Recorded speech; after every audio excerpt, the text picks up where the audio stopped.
Hello, everyone, and welcome to this On24 Demand Base and Reach Desk webinar, this time on Jumpstart Your Revenue Engine, Top Strategies for Success in 2022.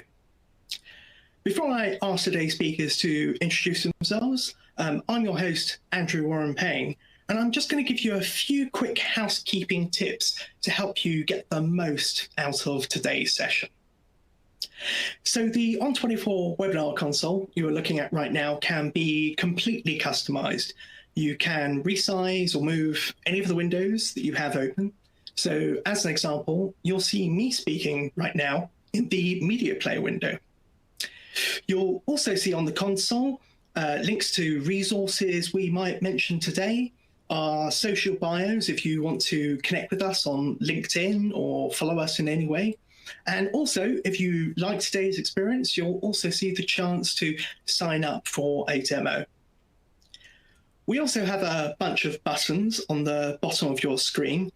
Clicking on any of these will minimize or maximize the windows and engagement options for today's session. And also, while you're watching, keep your eyes for any polls that we'll be posting, and I'll be asking the first one shortly. But most importantly, I want you to find where the Q&A or ask question window is on the webinar console, because we want to make this session as useful as possible for you. So at any point, if you've got a question about driving revenue, working with sales, targeting key accounts, personalization, anything at all, please put that in the Q&A window. And either we or one of our colleagues in the background will do our best to help you out with that and give you an answer. So at any point during the session, you have a question or even a comment, do put that in. And as I promised, in addition to answering your questions, we want to ask you some questions in the form of some polls in order to find out where you are right now. So the first one, which should be coming up on your screen right now, is how confident are you in reaching your key goals for this year? And if you're very lucky, you might be very confident, but perhaps you're also very worried. Whatever it is, please do tell us, and don't worry, none of the other attendees can see your answer to this question. So even if you are pretty worried about your goals for the year ahead and how much revenue you've got to help pull in, please do tell us so we can make this session and others as relevant to you as possible. So take a moment to answer that and press the submit button. And while you do so, I'm just going to set the context for today's session. Now, I'm sure we've all been in a situation where at the end of the financial year, after much back and forth, we've agreed on our targets, we've reluctantly agreed on our budget with finance and senior management. We think that's what we're aiming to achieve and what we'll have to do it. But then come the start of the year, things often shift. And that obviously puts everyone in a bit of a concern as to how they're going to do things. But that being said, with all the technology and tools and data that we have at our disposal today, surely we should be able to take this on. It shouldn't be a problem, right? Well, let's find out. So on that note, and starting with you, Dan, it would be great if you could introduce yourself and give an answer to the fact that given that there are so many more B2B tools, tech, information than ever before, surely it should be easy for marketers to smash their targets, even if they have increased, right? Well, you might think so. And good morning, everyone. And hi, Andrew. I hope you're well. I'm Dan Ferguson. I head up the SDR function here at On24, which is a technology that's powering your experience right now. On the point of having more tools, tech, data than ever, it's not just in the B2B marketing, it's in sales as well. So we're all trying to get the most out of the new technologies and seeing where we can get those incremental gains, which we all dearly need when each year comes around. And our targets increased by 15-20% with no great rationale, in many cases. Tech does provide great potential for smashing targets and bringing in more revenue than ever. But realizing that potential is super, super challenging. And I think it's something that all folks, marketing, sales, and everything in between wrestle with year on year. What do you add to your tech stack? What does that look like? Is it proven? It's a challenge we all have, and you get to the end of the year and that challenge begins again, and you review what you had and what you did before. You speak to any B2B salesperson that started their career in the 90s, and I don't know how good your screens are, but you can probably tell that might have been me at some point in the 90s.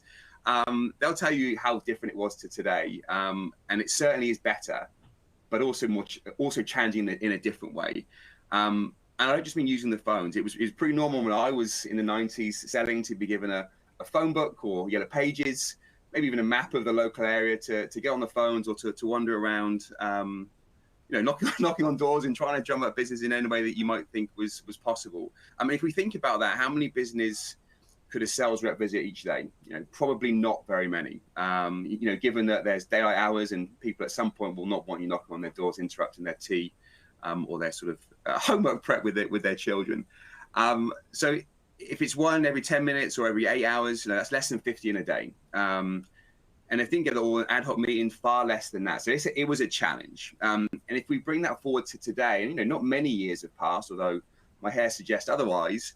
We have reps in their first couple of weeks reaching out to hundreds of people, often thousands, at a time with email, and that could even be done before their first meeting has even been booked. But we have in sales bringing in hundreds of times more revenue. We don't. You think, given that scale and email and better outreach, we would, and it's because the misuse of technology is much harder to gain attention and build trust with. So it's a different challenge. We've scaled it, but still using that technology in a way that gives you the best results is something that we all need to solve for in a better way. Excellent. Thank you ever so much, Dan. So Leanne, it'd be great if you could introduce yourself and give your take, with all the extra tools we have today, surely it should be easier to reach our targets. You would think. Sometimes it's not, though. It depends on how the technology is used. So yeah, thanks, Andrew. So hi everybody, I'm Leanne Chesko. I'm Senior Marketing Manager for the EMEA region at Demandbase, and our technology is all about creating that smarter go-to-market strategy that allows you to spot those opportunities earlier on in the sales cycle, engage with your target accounts, and just generally deliver a high quality account-based experience. And first off, I agree with Dan, that misuse of technology for both sales and marketing has led to this just massive increase in noise. And there's some crazy stat from Microsoft that says that business email accounts were receiving 40 billion more emails each month in 2021 versus 2020. So that just shows you the amount of noise out there. But it's not just the change on the sales and marketing side that's made it harder. The buyer side definitely, for a couple of reasons. That whole sort of journey now, and it's really been accelerated by the pandemic, is done digitally.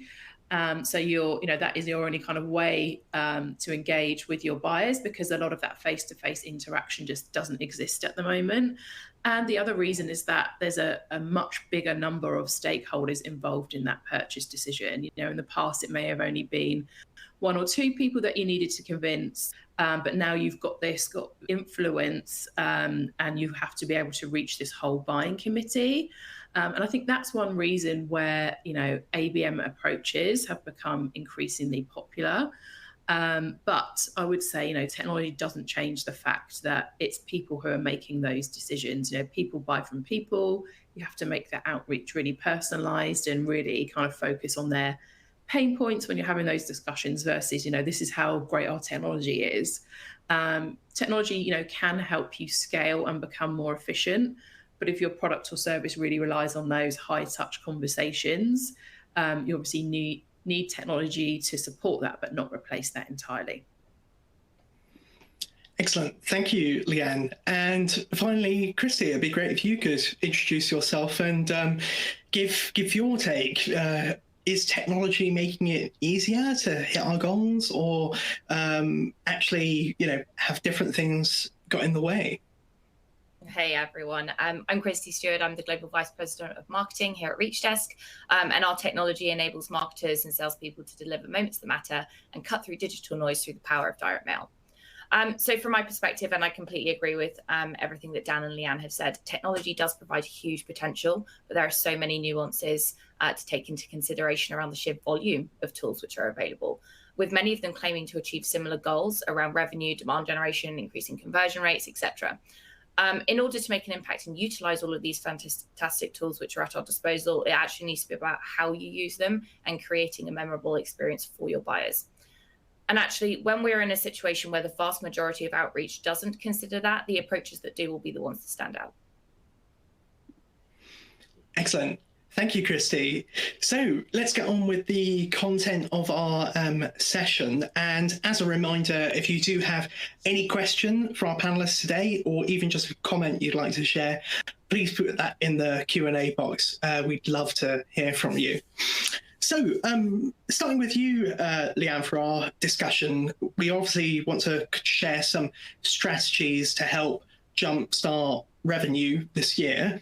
So it'd be interesting to know what's been the situation at Demandbase. How have you been looking to hit your goals and get things off to a good start in 2022? Yeah, so I think, one of the things, and this sounds really obvious to say, and I think most people kind of go through this in those, planning cycles, and particularly when they're reviewing either the previous year or the previous quarter, it's like what worked well and what didn't. It can be as simple as that, and it's really obvious to say, but it's like, stop doing the things that just aren't working, because you're going to get the same results. And I think the way that sort of overall how sort of marketing teams and sales teams can look at this from a demand generation perspective is that, there shouldn't be any more guesswork around the accounts that sales and marketing are targeting.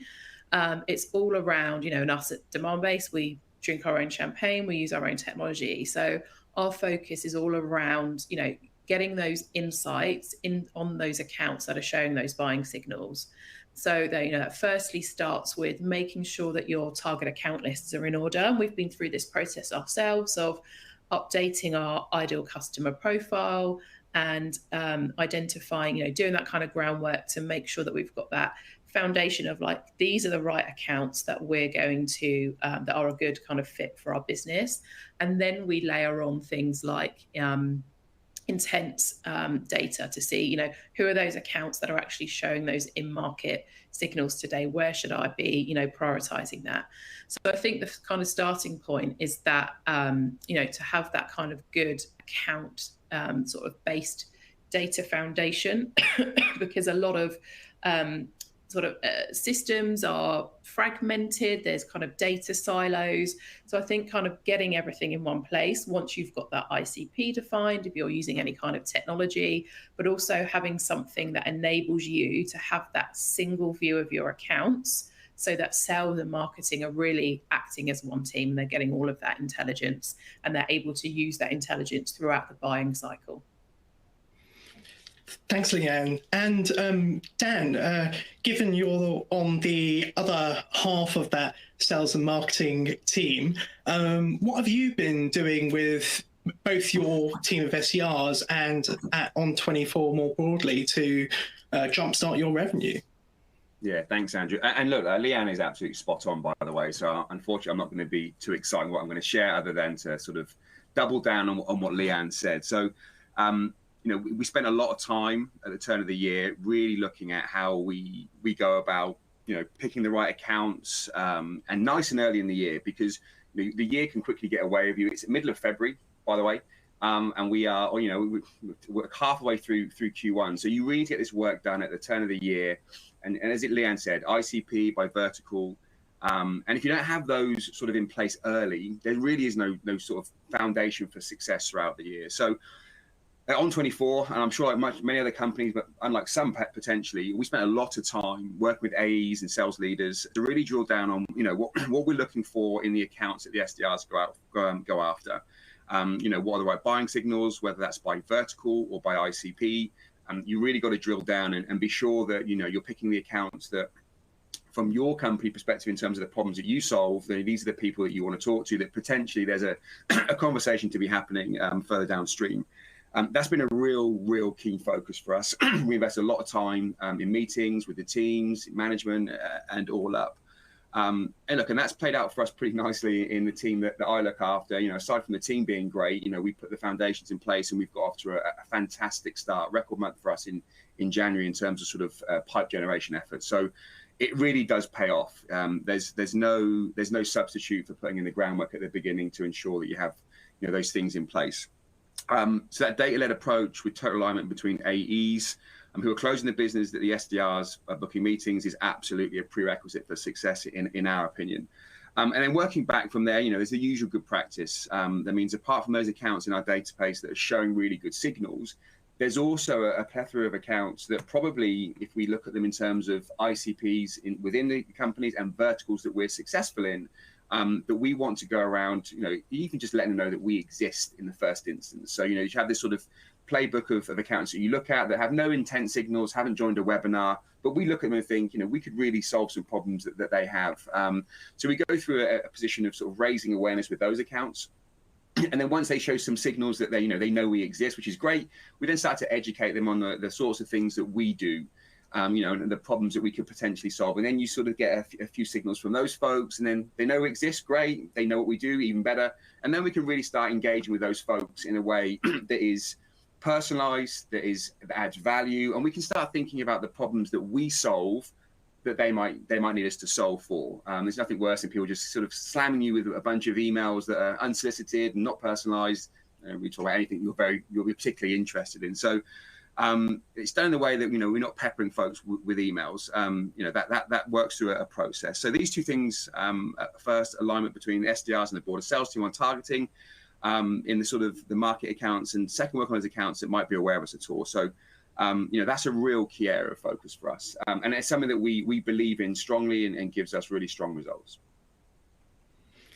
Thanks, Dan. And that point about getting the account lists right at the beginning of the year and using data to build them, it aligns with something I heard on our webinar last year, which is still all too often when people think about going after key accounts, they kind of pull out a list of logos that look impressive, that are well known, rather than actually looking at the buying signals and the intelligence that says, well, there's these accounts you aren't aware of, but they're interested too.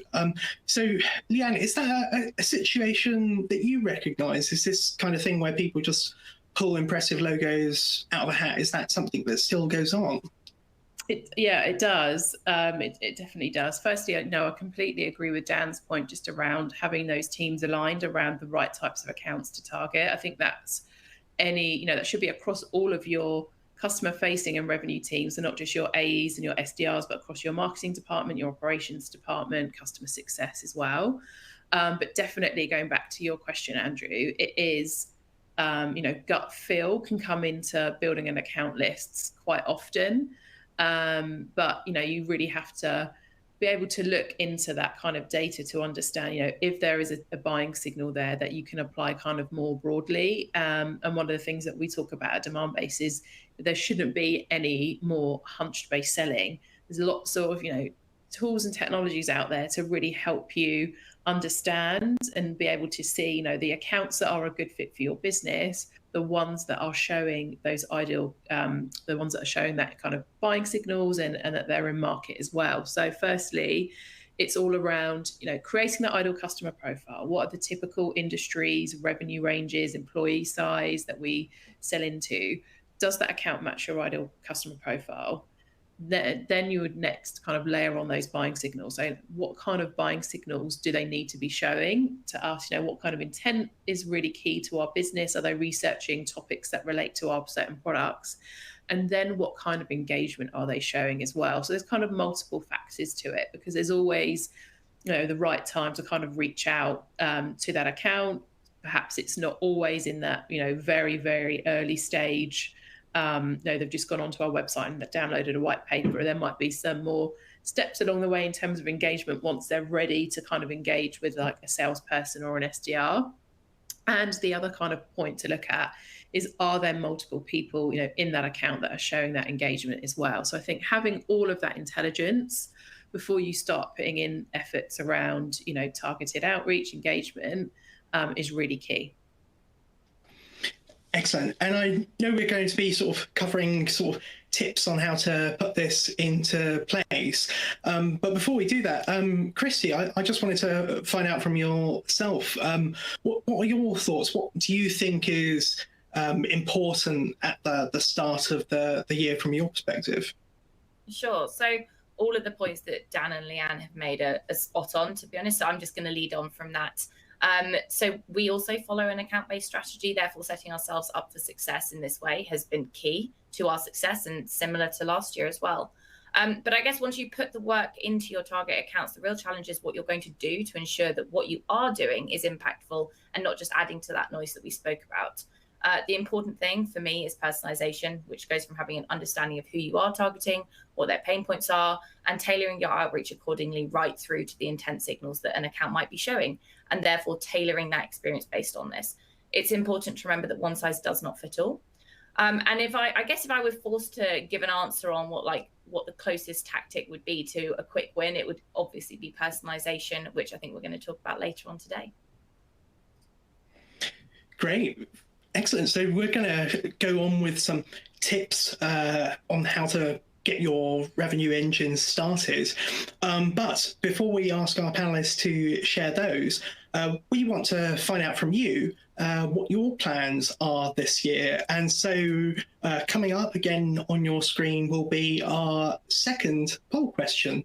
And this one is multiple choice, so you can select more than one.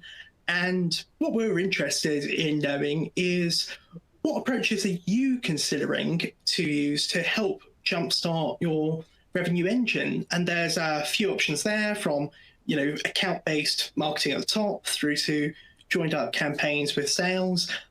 Select any that apply to you, and likewise, if there's any that you think they aren't covered by this list, but it's something that you're really going to be doubling down on, press other and let us know in the Q&A. We'd love to hear what you're doing. So take a moment to answer that and hit the submit button. And while you do so, I'm going to come back to Leanne. And I know, Leanne, you kind of mentioned that you want no more hunch-based selling at demand base. But I guess, it can be difficult when marketers are trying to push back on either sales or perhaps leadership in the business about taking a data-driven approach. So, what kind of strategies and actions would you recommend moving forward? Yeah, so I think we've covered a few of them in terms of being able to demonstrate this is the reason why we're picking these particular accounts, and these are the buying signals. So having kind of data to back up why we're not going to have this hunch-based selling approach, I think, is really key. You're able to actually say, these are accounts that match our ideal customer profile, and they're showing these buying signals. And you can share that data with your sales team and your management team to really help get that buy-in. So once you've got that kind of data foundation in place, the next stage should be thinking about your engagement strategy. And this is where that personalized element comes in that Christy's already mentioned. So one of the things that we see really effective, and we use this approach ourselves as a marketing team, is making sure that you're aligning experiences to where those people are in their journey, in the account journey, or in your sales cycle as well. But when you engage in your target account with those personalized experiences, also across multiple channels, you get better results as well. One of the things that we kind of leverage, we're actually a Reach Desk customer ourselves. So I think sometimes people think, personalization can be a lot of work, and sometimes, you can go through lots of different kind of cycles and make something really personalized, particularly if it's like a one-to-one effort. There's naturally going to be more effort, money, time, spent on all of that kind of thing. But one of the things, and this was a tip that was shared to us from our Reach Desk CSM, and one that we actually have started to leverage ourselves is around using direct mail and making it really personalized. And they have this 3 things in 3 minutes kind of rule. So just find out 3 things about the person that you want to send this direct mail to, 3 things that they like: hobbies, interests, they've got a cat, they've got a dog, whatever. And just making it really simple. So, just have this dedicated time. And we've actually put time blocks on our SDR's calendars to be like, okay, you're going to have this dedicated time to actually leverage Reach Desk and send something out. So I think that's something really key. So it doesn't have to be really complicated. Having said that, another way that you can, once you've kind of got more involved, one of the things that we've done as a marketing team is actually gone through and mapped all of our content to the different stages of the buying cycle. And then we have our ad campaigns structured that way as well. We have them really targeted and segmented by our account tiers, where they are in the buying journey, and also if they're showing any particular, intent around a certain product of ours, then we make our ads really targeted. So the more kind of targeted you could be, this is where kind of segmentation plays a huge part as well. I would say that that has paid off for us. And then just having those different types of channels as well, right? Because, you're engaging a number of people in the buying committee. So just making sure that you've got that content across those different types of channels, because people consume content in lots of different ways. So having that multi-channel approach also helps. Love that you shared that, Leanne. We obviously, as it's come from us, we use that really heavily, and we always say that personalization doesn't have to be complicated. It can just be going and looking at someone's LinkedIn profile and seeing like a topic maybe that they've shared that might be more personal to them, something they're interested in. This is actually something we clearly do a lot of, and we're like, for example, we're doing a lot of account-based content syndication at the moment. But what we've realized is it's really about what you do from this point and really tailoring the experience from that point. And it's something that we're continuously working on in terms of mapping out the journey, messaging and content to ensure that we've got an omni-channel personalized approach. This does go further, though, than just thinking about net new. We also think about net new to expansion. We think about the different buyer journey stages to really make it a personalized approach and take all of those things that Leanne mentioned into consideration. Yeah, and I agree with both your points about personalization. And actually, I remember one of sort of Vidyard's examples that I saw on a webinar was when one of their sales folks was reaching out to a contact. They found out that he was a craft beer enthusiast, and she happened to have a beer on her desk at that moment. And when she sent him a message, she kind of showed him it, and as a result, they connected and got that call. So it's those little touches that can really help things go along. And the other point that you mentioned, Christy, is about looking at the different channels and the full life cycle. And obviously, Reach Desk is known for enabling direct mail at scale. So for those marketers that might not have been thinking of direct mail as a channel that they could use this year, how can that fit in? What's the best approach to take there? Sure. So, I mean, I guess direct mail is one channel out of many that make up a successful and true ABM strategy. To be successful here, you really need to be thinking about the omni-channel approach, which you rightly hit on. There are so many providers claiming to increase revenue conversions, as I mentioned at the beginning. So therefore, we need to overcome that and really focus on what's going to make a difference. So I encourage fellow marketers to be thinking about how they can break through digital noise and build human touch into their strategies to ensure differentiation. Direct mail is an amazing way to stand out from the crowd, as Leanne mentioned, and your example there, Andrew, creative. But as we've raised throughout this webinar, and I hope it comes really clear, personalization and relevancy is key to making it successful. We at Reach Desk always talk about humanizing our marketing efforts. So as well as thinking about where someone is in the buying journey, for example, it's also really powerful to use direct mail to highlight moments that matter to drive engagement. And that could be things such as work anniversaries, promotions, funding, whatever it might be. And like I said at the beginning, even just looking at a topic that someone might be sharing on their LinkedIn profile that might be personalized to them. And it really is this personalized human approach where we are seeing great success, and also with our customers, as Leanne mentioned, reporting back on where they see great success too.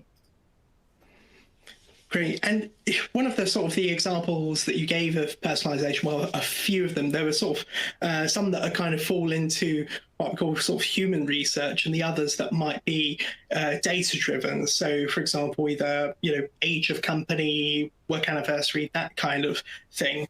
But I'm aware that many B2B marketers, they might be working at companies where they just don't have the level of maturity or the kind of data infrastructure that could enable that kind of personalization at scale without having to manually fish it out. And actually, because they're lacking in maturity, their real challenge is about getting enough reach and coverage.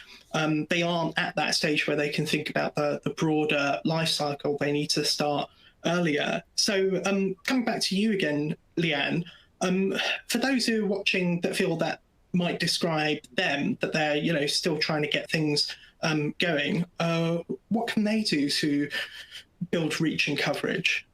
Yeah, I think as a starting point, I think advertising is a great channel to use, because it really helps you get that reach and coverage as well. And as we've all kind of mentioned, we're wanting to engage with those multiple buyers. So I think using those different channels to advertise can be really helpful. Segmentation I mentioned in my previous point as well. So I think using an advertising platform can really help. One of the things that we've seen work really well is, again, segmenting our messaging and our target accounts. But we have this kind of zero waste approach to our advertising. So we're able to build all of our audience lists within Demandbase and push that out to advertise to accounts within Demandbase, and then we can also push that to LinkedIn, but set a logic rule to say, all right, I want to advertise to the same set of accounts within LinkedIn, but just show me those, or just show my adverts to the unknown contacts. So you've kind of got this zero waste approach. You're not doubling down on the same contacts if you don't want to, because most people also don't have unlimited budget. I don't know anyone that has unlimited budget. So I think that just really helps with this, making sure that you're spending your money in the best ways. And that, going back to that earlier point around intent as well, you're just advertising to those accounts that are showing those buying signals as well. You're not going to be, you're taking that kind of data-driven approach to your advertising strategy. I think is also really important. Great. And Dan, something I want to get your view on. So I know from personal experience that even when I thought I've done a good job at generating, engaged accounts, qualified leads, that according to the data and the scoring criteria that I've agreed with my colleagues in sales beforehand, that this is what good looks like, this is what drives conversations. It doesn't always turn out that way. And obviously for marketers that are looking to have an impact on revenue, if their leads and their accounts don't turn into conversations, then nothing's going to happen. And actually, I think sometimes a simple approach can be the best step. So I'm curious from your side, when you're looking to generate pipeline and get the year off to a good start, what approaches do you take with the SDR team that you lead? Yeah, good question. So I think it's fair to say not all leads are created equally. So when it comes to sort of marketing and content and formats and experiences that marketing use to generate leads, there'll always be some that end up converting better than others. That's just the world that we live in, right? From content syndication right through to your demos, where people are coming to you that are just a little bit more ready to have that sales conversation.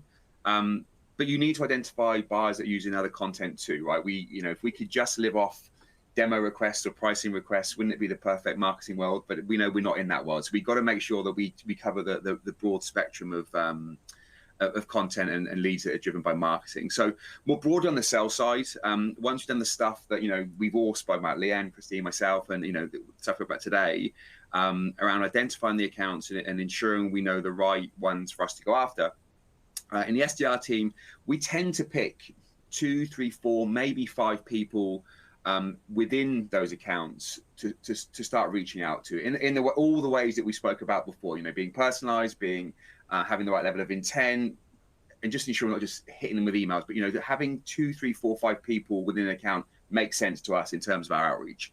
When we contact them, I'm a big proponent, and I'm not sure if everyone is, but I hope they are, is leading with the problem that you solve. I'm yet to meet anybody when I talk about the job that I do that really cares about the features and benefits that we've got, because those are cool, but they're of no importance at all unless they solve a problem that you have. So we spend a lot of time of ensuring that when we're talking to people, we have good, thoughtful conversations that obviously lead from either marketing leads or some personalization. So there's a common ground to start from. And we use multiple channels, right? In the same way that Leanne and Christy spoke about. But I can't reiterate enough about, lead with the problem that you solve, because generally no one cares about what you do unless you solve a problem they have. Also there's different types of accounts. So we have different types of plays using different tactics. So if you think about the types of spaces, well, the types that I work in, there's a big difference between the commercial side of things, expansion, which is accounts that we have that are existing and trying to land and expand, and also the enterprise stuff, which is a much slower, longer play. So those are things we need to take really good care of. So we have to break our approach out into a multitude of plays, some that are a bit faster, some that are slower, but that all are tailored in a way that resonate with the people that we're talking to. Fantastic. Excellent. So we've had some really good tips there on how to get things jump started. But I think the other thing we should probably cover is what we should avoid as well as what we should do in order to make this year a successful one. And before I ask today's panelists to give their view on that, again, I want to come back to you, find out, what your challenges and concerns are, so we can perhaps make some suggestions on how you can solve them. So as usual, coming up on your screen, what we want to know is what are your top challenges and concerns when it comes to hitting your goals for this year. So select the ones that apply, press submit, and similarly, if it's something completely else, different, put in the Q&A because we would love to be able to help you with that. So take a moment to answer that question, and let's kind of explore some things that you really shouldn't do when it comes to driving revenue this year. And Leanne, starting with you, what kind of examples come to mind when you think, that really shouldn't be done?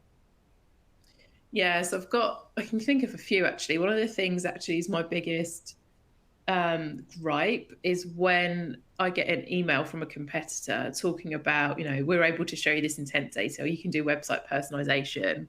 That really irks me because I'm thinking, you haven't even bothered to go to Demandbase's website to actually understand what we do. We're clearly not a good fit for your business. You haven't gone through that process of actually identifying accounts that are a good fit. That's just a broad-based demand gen sort of bad marketing example. So I think that is one example. Not having that account-based approach and just trying to cast the net wide, even if those businesses are competitors of yours. That's a really good example. Actually, make sure the emails that are being sent are relevant. And, fortunately, I haven't done anything quite as bad with email in the past, even though I've been pressured to increase volume. But I can kind of still remember, probably 5 or 6 years ago now, when I actually showed a sales rep how to use a mail merge with a Calendly link. And this is before all the sales cadence software was that common, and it actually worked really well at the time. We got a 5% cold email to books meeting conversion rate, which if I thought about getting that now, it'd be crazy. But thinking about your example, Leanne, it seems that although we often think of funnel or conversion in terms of numbers, just trying to play the numbers game really isn't the way to go. And Dan, I wanted to kind of get your take on that. Is the just playing the numbers game not something that you should be doing? So firstly, I agree with Leanne's example, because it flies in the face of the heavy lift that we talk about, which is really important to drive ongoing and continued success. But yeah, there are some stuff, right? So I think as a sales leader, one of the approaches that I really struggle with is when someone emails you for the first time without any level of personalization, and at the end they ask you for the call to action, should I say, is, can we have a 20-minute chat on Friday? Well, if the answer is no, because I don't know what you want to talk to me about, and 20 minutes is a lot of time in our world that we could be spending with our teams to try and drive more sort of revenue on our side. So I think, look, cadences and outreach are really important, and doing those in a way that is very scalable and efficient, also super important. But it doesn't make up for irrelevance. So, if you think that the way to solve your puzzle is to increase your number of emails, increase your number of dials, without all the things we've spoken about around that personalization piece, you'll be irrelevant, and therefore you'll just be wasting a lot of time. So I think in most companies, certainly in ours, we have that constant conversation, that internal conversation, whether it be between the sales leaders or just within my own mind, of that sort of quality quantity piece, right? So how do you get more for less, but how do you get it in a way that keeps you relevant? I think that's something that is a constant struggle in terms of finding that right balance. I think the piece around quality is got to be that personalized. The outreach has got to be personalized and tailored. And I think without that, it's really hard to really make any significant headway into your targets in a way that's meaningful. So look, I think it's why data is really important, because when you have data, you can scale your outreach in a way that keeps you relevant, because you have something that resonates and lands with people. So that constant struggle between quality, quantity, find yourself on the side of quality. I think you'll find that's where you'll find the biggest success. Yeah, I think just to add to that, Dan, it really is quality over quantity. One thing I've picked up on is, we've come out of a pandemic, but everyone's been talking about webinar fatigue for the longest amount of time. Yet every day I still receive invitations to join webinars about things that have absolutely no relevance to me. And there's still so many businesses playing that game of, I'll just get a huge list of contacts, send them all an invite to join this webinar and hope that they'll join, when really we see webinars, our best webinars perform when we've actually got a smaller group and we're really thinking about a message or a topic that resonates with them. Excellent. Thanks both. And I know that I'm sure we've got lots of different examples of things that could go wrong, and I'd love to be able to sort of discuss that. But I'm also conscious of the time. So I just wanted to sort of, before we wrap up today's webinar, I wanted to ask each of you in turn, if you were to either give one top tip or one thing to absolutely avoid when it comes to getting revenue right this year, what would that be? And Christy, it'd be great if I could start with you. If you were to give one top tip, what would that be? I think it would be quite simple. Well, I guess it kind of comes twofold. I think it'd be stop, spray and pray, I think is the saying, and start personalization. I'd keep it really simple like that. And it really goes back to everything that everyone's mentioned today. Thank you. And Dan, what about yourself? No great surprise here. I'm going to completely agree with Christy. Look, put time aside to identify your ICPs by account and vertical, and use data wherever you have it to ensure the right level of personalization exists. So that's a prerequisite for success in my book. Excellent. And finally, Leanne, what would you recommend to those watching today? Yeah, it's going to be similar points to what Christy and Dan have already mentioned. So no hunch-based selling, have an account-based approach, and use personalization. Fantastic. Excellent. Right. Well, I'm afraid that's all we have time for today. So thank you ever so much for your questions and your poll responses and being such a fantastic audience. And if you do have any more, do put them in and we can help with those. But before you do go away, please make sure to check out the resources and links we have on today's console. I hope they'll be able to help you achieve your revenue goals in 2022. And similarly, if you've liked the experience today, there's also the chance to sign up for a demo and find out more about Demandbase and ReachDesk. So on that note, I just want to say thank you all for attending, and thank you to our panelists who've all created some fantastic takeaways. So on that note, I wish you all the best for success this year, and we look forward to seeing you on another webinar soon. Take care and goodbye.